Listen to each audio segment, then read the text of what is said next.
সুন্দর একটি গিফট পেয়েছি, কিন্তু গিফটটা কী পেয়েছি সেটা কিন্তু এখনও জানি না। তো এখানে আনবক্সিং করা হচ্ছে, দেখি যে এটার মধ্যে কী আছে। গিফট ছোটো হোক আর বড়ই হোক, যেটাই হোক, গিফট তো গিফটই, কিন্তু দেখতে কিন্তু খুবই ভালো লাগে। কারণ গিফট ছোটো হোক বড় হোক, গিফট তো গিফটই। খুশি হয়ে কেউ যদি কাউকে কিছু দেয় সেটা কিন্তু অনেক বড়, অনেক মূল্যবান হয়।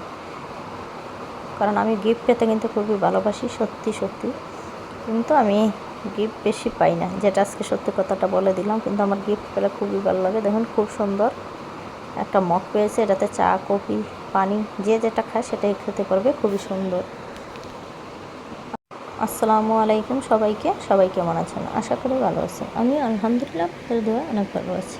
তো আজকে নিয়ে আসলাম এখানে এই যে সজনা পাতাগুলো 20 টাকা মোটা, 2 মোটা 40 টাকা দিয়ে এই যে এখানে নিয়ে আসছি। আর এত সুন্দর করে ভাজি করেছি, শুধু আমি একাই এই এক বাটি সজনা পাতা ভাজি খেয়ে ফেলছি। আমার ঘরে যেহেতু ওরা খায় না, সেজন্য আমি একাই খেয়েছি। আর এত স্বাদ হয়েছিল বলার বাইরে।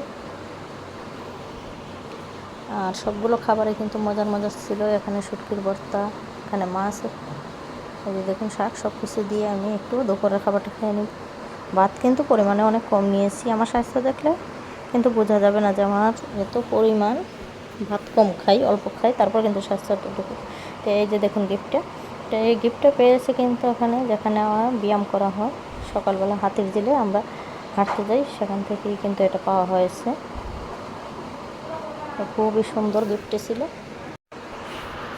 তো গিফট ছোটো হোক আর যাই হোক, সেটাকে আমরা সবাই মিলে একসঙ্গে বসে খুলতেছি, যে দেখি এটার মধ্যে কী আছে। এটা খুলতে কিন্তু অনেক সময় লাগতেছিল, সময় মানে কি 2-3 মিনিট সময় লেগে গেছিলো। এটা খুলে দেখি, যে সবাই অপেক্ষা বসে আছে যে কী এটা, দেখি জিনিসটা। যখন খোলা হলো তখন কিন্তু দেখে খুবই ভালো লাগলো। অবশ্যই আমি সাদা জিনিসগুলো বেশি পছন্দ করি। যে কোনো সাদা জামা কাপড় হোক, সাদা যে কোনো জিনিস হোক, সেটা কিন্তু আমার দেখতে খুবই ভালো লাগে। মগটা এই যে সাদার মধ্যে খুবই সুন্দর সিনেমাকে, এটাতে চা, কফি, পানি যে যেটা খেতে ভালো লাগে সেটাই খেতে পারবে। আমার অনেক আনন্দ লাগতেছিল। তারপরে এই যে আমি চলে আসলাম একটু ছাদের মধ্যে। এই যে ছাদে এসে মুরগিগুলোকে ছেড়ে দিচ্ছি। তারা অনেক দুষ্টুমি করে পেঁপে পাতাগুলো খাচ্ছিল, দেখতে কিন্তু ভালোই লাগছে। আর পেঁপে পাতা তো মুরগির জন্য খুবই একটা মেডিসিনের কাজ করে। আর পেঁপে পাতাগুলো খাচ্ছিলো, আর আমি এই পাশে একটু আকাশটাকে দেখছিলাম। আকাশে মেঘ আসার আগে কী পরিমাণ আকাশটা কালার হয়ে যায়। অনেক মেঘ জমতেছে, অল্প করে মেঘ জমতেছে। অবশ্যই 2 দিন ধরে কিন্তু পর্যাপ্ত রাত্রেও বৃষ্টি আসে, আকাশে সবসময় মেঘ থাকে। আমার ছাদে বেশিরভাগই পানি থাকে, আমার বিকালবেলা বেশি যাওয়া হয় না। তো মাঝে মুরগিগুলোকে ছাড়তে হয়। আজকে আমি ভিডিও এডিট করছি, মুরগিগুলো কিন্তু 3টা মুরগি বিক্রি করে ফেলছি, আর 2টা রয়ে গেছে।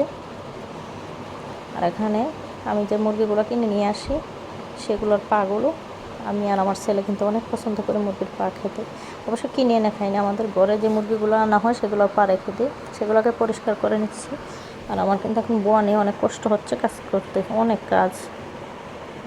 কারণ 6 জন মানুষের সংসারের কাজ কিন্তু অনেক, ধোয়া দায়ী পরিষ্কার করতেই কিন্তু আমার সময় চলে যায়। এখন আমি আবার একটু কাঁঠালের বিচিগুলো বেজে নিচ্ছি।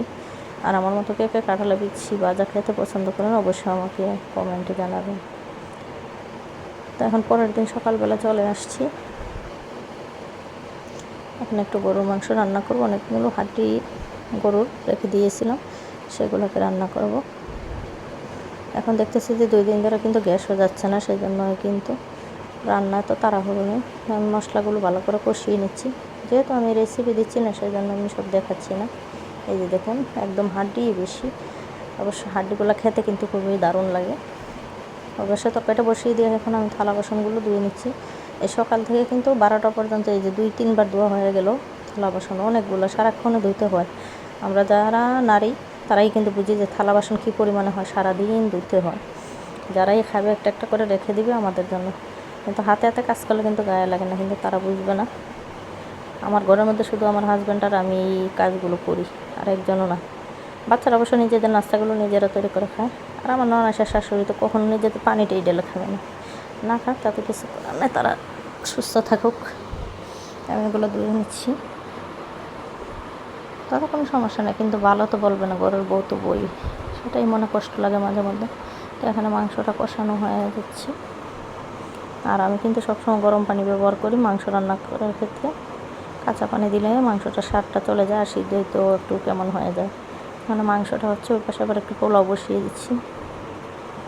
আজকে পোলাওটা অন্যভাবে রান্না করছি, কেমন হয় আল্লাহ জানে।